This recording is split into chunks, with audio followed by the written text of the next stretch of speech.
How well have you been eating? Not very good, really. I eat a lot of crap. How come? Because I like it. I'm young. I'm kind of busy and I just eat what I can.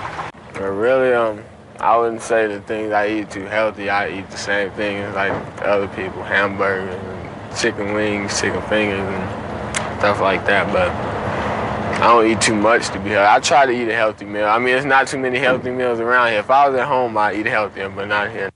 And what are your favorite foods? Dad, I'd have to say chocolate. Mexican food. Hamburgers is my favorite food. Spaghetti. My favorite food is spaghetti.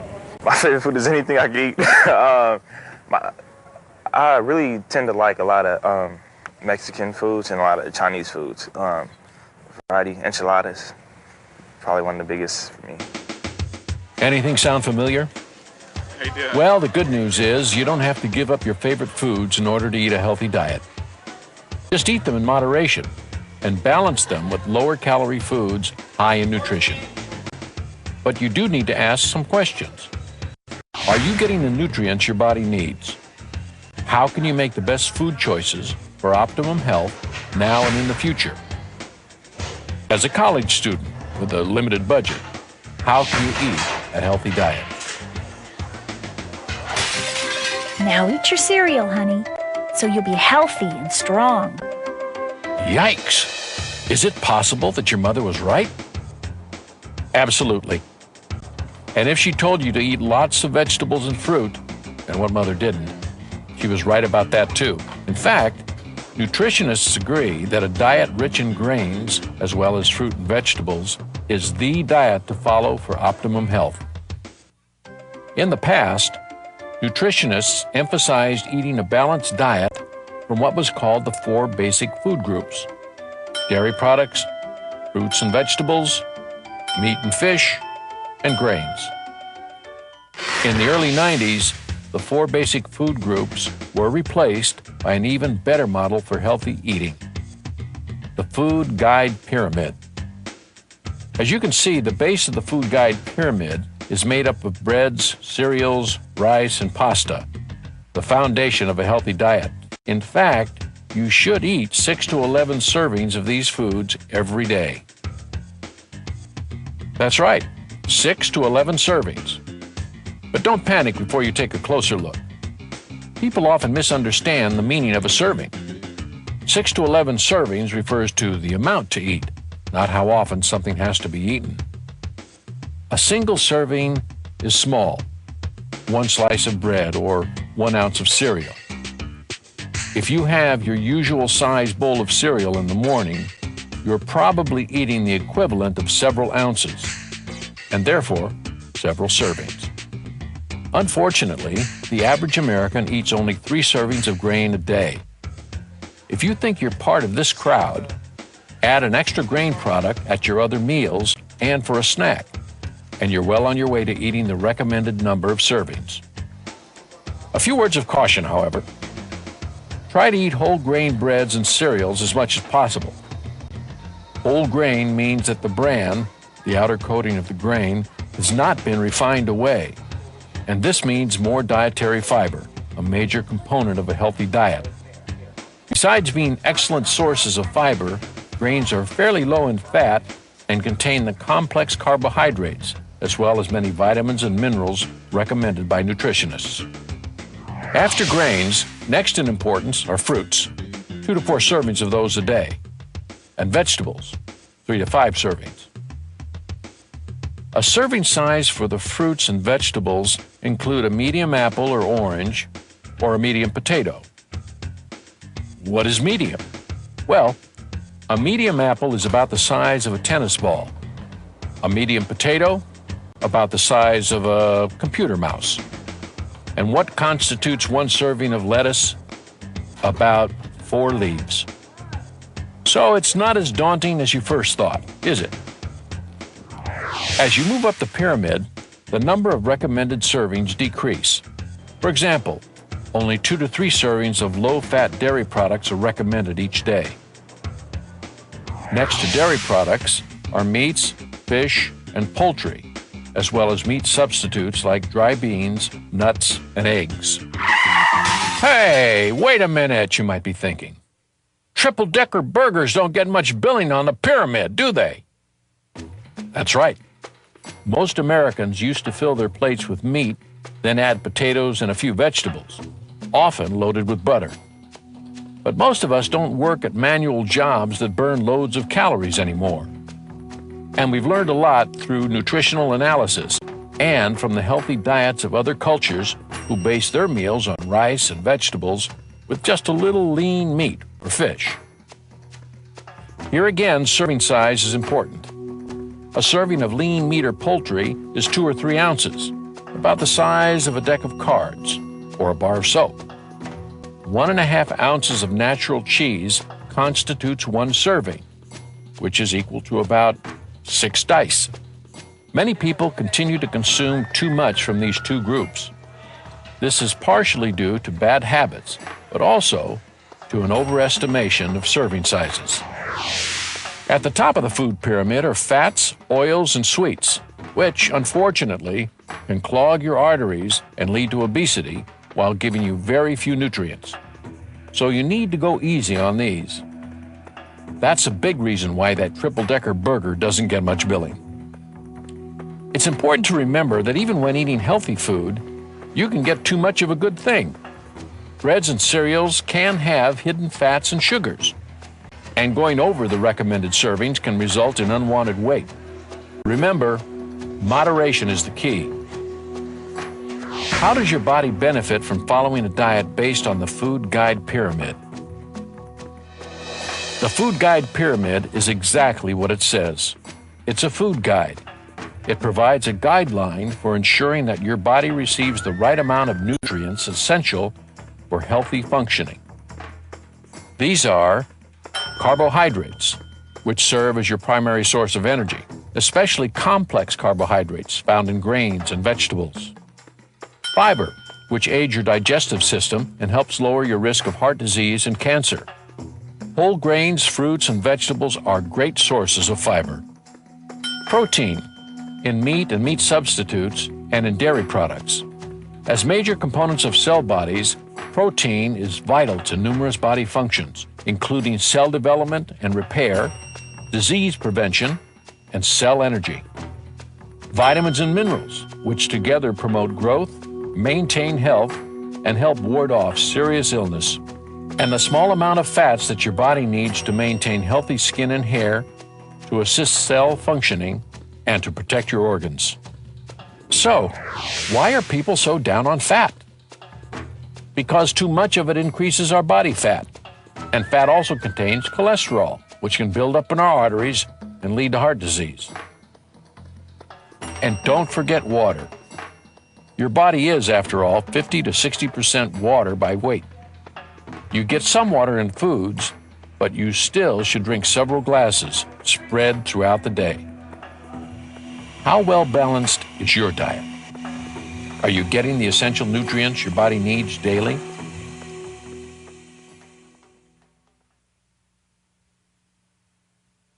Now that you know what your body needs, how do you know which of these nutrients is in a particular food? Or whether a product contains unhealthy amounts of fat, salt, or sugar? Read the label. You might have noticed that product labels are looking different these days. When the nutrition officials issued the Food Guide Pyramid, they also created a standard label all food manufacturers must include on their products. If you looked at the old food label, it had lists and lists of nutrients, micronutrients, all the vitamins and minerals. And if you look at the new label, it emphasizes fat, sodium, calories, those kinds of things. So that really tells us those are the things that we need to be concerned about in the United States. First of all, look at the serving size. The serving size may not be the serving size that you eat, but it will give you some guidelines. The serving sizes weren't defined as ones that we think people should eat, but what people usually eat. It used to be that if you had a candy bar, they could list it as 2.5 servings. Now, if it's a single item that would probably be eaten all at once, it has to be 1 serving. So you're getting good information about that. But look at the serving size. For example, the serving size for ice cream is often listed as a cup, and most people eat a lot more ice cream than a cup.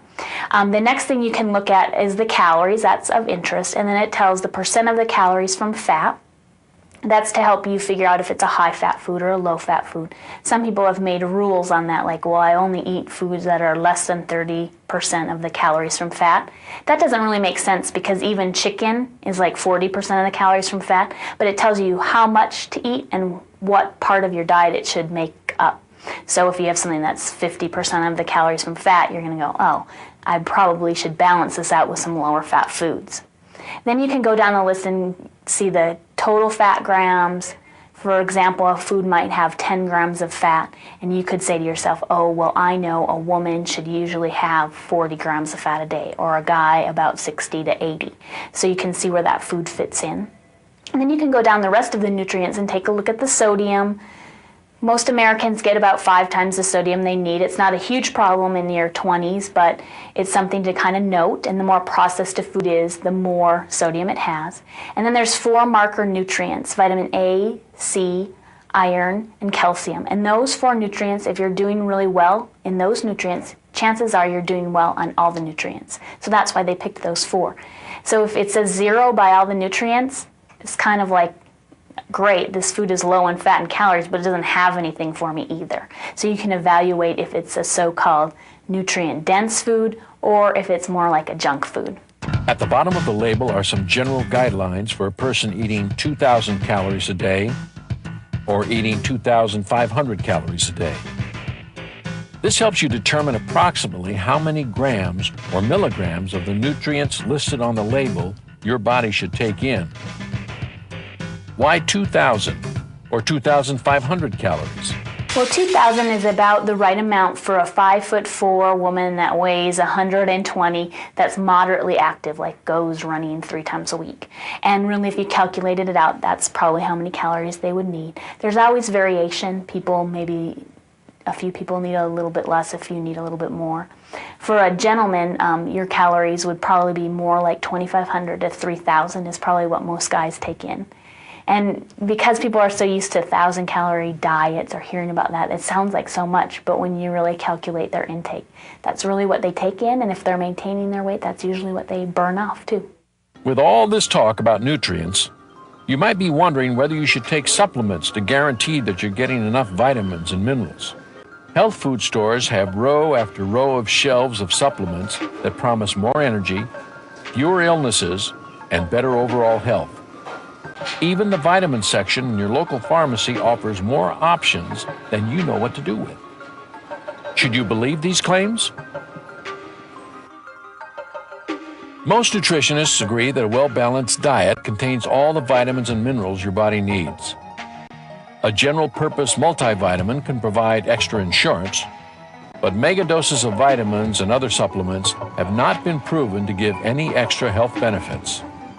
People always ask me, well, do you take supplements? And I'm like, well, occasionally when I'm feeling like I'm not doing as well with getting what I might be needing, I take a one-a-day style vitamin, not one-a-day brand, but one that has a lot of different ones, but never more than 100% of the RDA. Because I always think that what people aren't looking at is they're not looking at the fact that taking too much of something could be harmful as well. That's right. Supplementing your diet with over-the-counter vitamins or diet supplements is beneficial if you're not getting what you need from your diet. But even some vitamins can have harmful side effects if taken in large quantities or under certain conditions. Take the example of beta-carotene, one of the antioxidants believed to contain important preventative qualities. Yet for some people, it might be dangerous. But then it turned out that it was actually very harmful for people that smoked to be taking beta-carotene. Their cancer rates were much higher than people that smoked and didn't have beta-carotene. And there's repeated examples of that where down the road we find, well, yeah, you want to get enough, but you don't want to get too much either. Many of the nutrients that we take in pills are just excreted, so if you take too much, you can just consider that you wasted some money, but it's not going to hurt you. But on the other hand, other ones do get stored in the body and are not very helpful. So the bottom line is, eat a well-balanced diet that's high in nutrients. Know your personal nutritional needs that account for activity level, special health needs, age, and gender. Supplement only where necessary, but remember, more is not always better.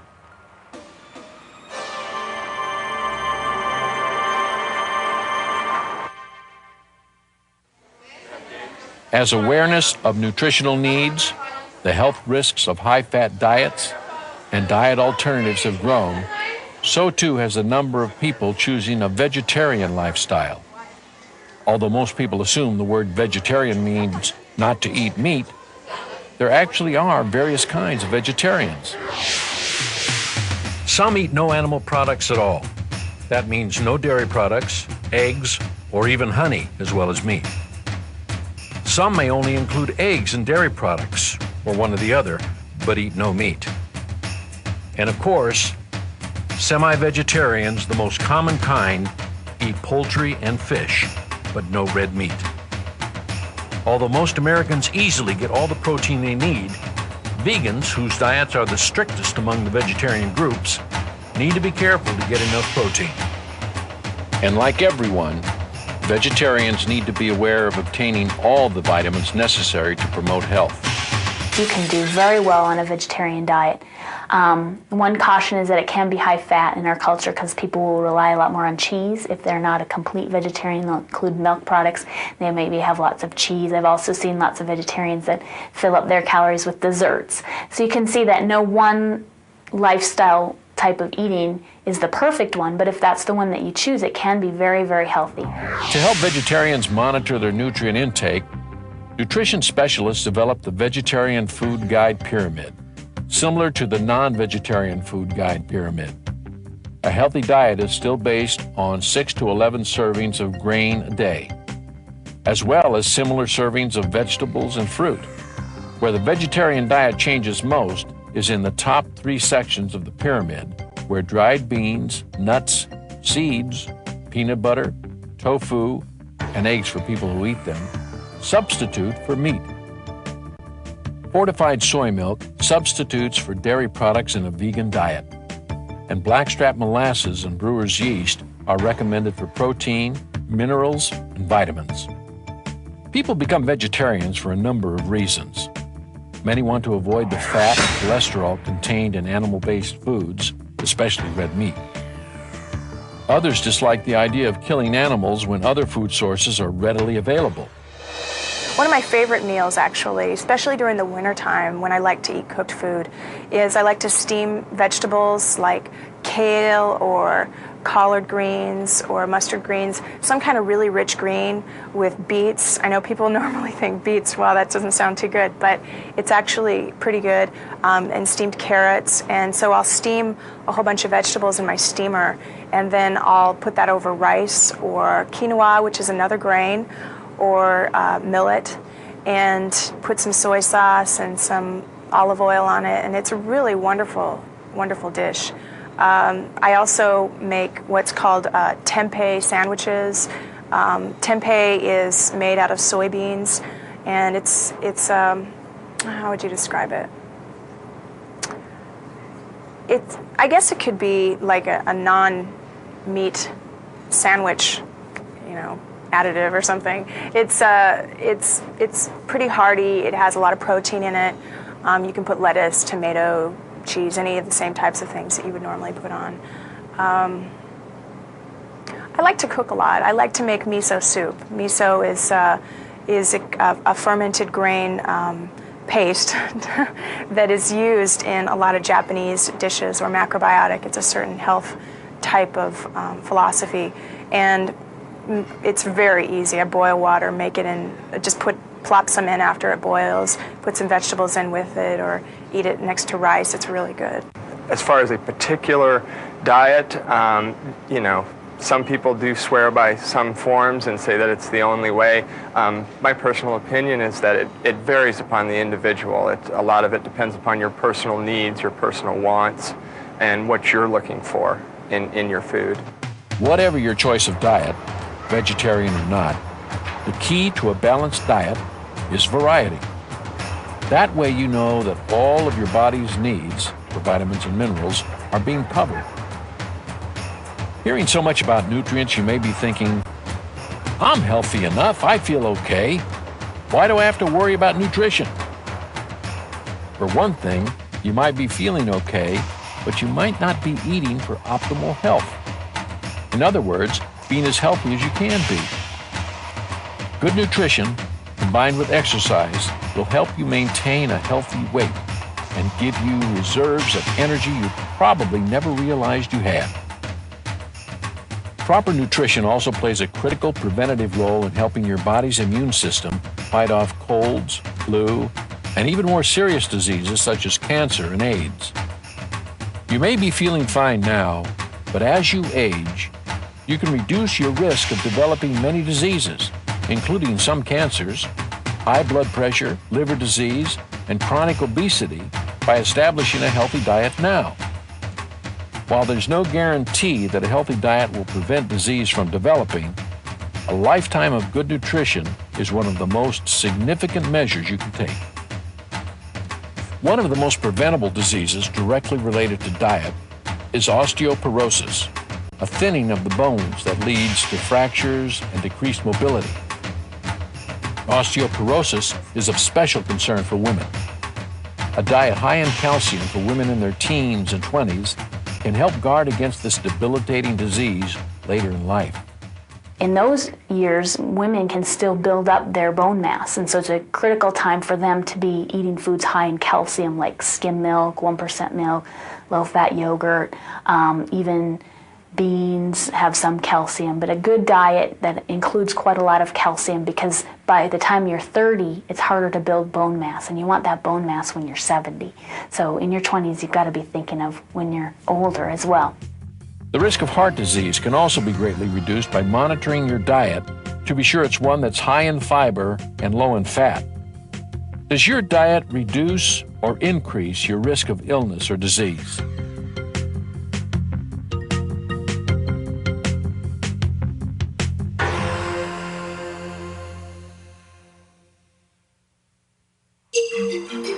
As knowledge about nutrients and nutrient-rich foods has grown, so too has our knowledge about factors that can promote growth and those that can threaten our food supply. Food safety is not a new concern. In fact, the Food and Drug Administration has been overseeing the contents and safety of food for decades, since additives were first used to preserve and fortify foods, all in the name of protecting you, the consumer. Take precautions when working with foods. Wash your hands before working with any food. Make sure that all meat is thoroughly cooked. Carefully wash cutting boards and other surfaces that have been in contact with meat. And keep cold foods cold and hot foods hot to discourage the growth of bacteria. Another area of concern is pesticide residues in food. Many people are buying organic fruits and vegetables in an effort to avoid potentially harmful pesticides. Should you? Whether to go organic is an individual decision. Some nutritionists believe that organic foods are not worth the extra cost. Even if a label says organic, the food might contain pesticide residues from crops previously grown in the same soil. And for now, no one can agree on the definitions of organic or natural or healthy. Each of these labels are often overused or misused. Okay, so you're convinced that you should eat a healthy diet, using your knowledge of the food guide pyramid and of food labels to make good choices, right? What are students' biggest challenges to eating a healthy diet? Mom's not there to prepare the food, and it takes too much time, too much money, that type of stuff. Probably my biggest challenge is eating here, because the only good food that they have here is not, it's the greasy stuff. You know, a lot of the healthy stuff they have to cook, I don't really like. The biggest challenge is, I think, time, because I'm always on the go. Like, I'll pick something quick up, run through McDonald's or just grab a TV dinner. You just don't have the time to make something healthy. I guess being a college student, you're more likely to order pizzas, go out with your buddies, just hang out, drink a lot, and a lot of fatty foods like deep fried chicken strips and all that good stuff. Time, money, dorm food, fast food, lack of knowledge, peer pressure? What are you to do? There are ways to overcome the barriers to healthy eating. Fast food chains have become sensitive to the needs of people who want a healthy diet. Many offer salads as well as broiled chicken sandwiches. But be sure that you're getting broiled chicken, not fried. And try to avoid fatty sauces, cheese, and mayonnaise. If you have a limited food budget, be sure that you're making the wisest food decisions. For example, use coupons, shop at food warehouses, watch for sales, and always bring a list to discourage impulse purchase. If you're pressed for time, cook in large batches when you can and freeze portions for later use. Stuck with high-fat, low-nutrient dorm food? Get together with some friends and come up with strategies for change. Letters, suggestions in the dorm suggestion box. Perhaps a meeting with food service and college personnel. There are many influences on the way we eat, besides the pressure that comes with being a college student. These include your family's patterns of eating, your ethnic background, in addition to the many food advertisements that bombard us every day. But the most important step in overcoming barriers to healthy eating is to stop thinking of it as difficult, as a road filled with barriers, and start thinking of it as a way of life, the way eating should be. Armed with knowledge about good nutrition, you can follow the healthy influences and reject the unhealthy choices. This means keeping the food guide pyramid in mind and making grains, fruits, and vegetables the foundation of your diet. It also means reading food labels to help you create a balanced diet of proteins, carbohydrates, fibers, fats, vitamins, and minerals. Balance high-calorie foods with low-calorie foods. And identify your unhealthy patterns and influences and develop a plan that helps healthy eating become a daily part of your life. What are some healthy, nutritional choices available to you today?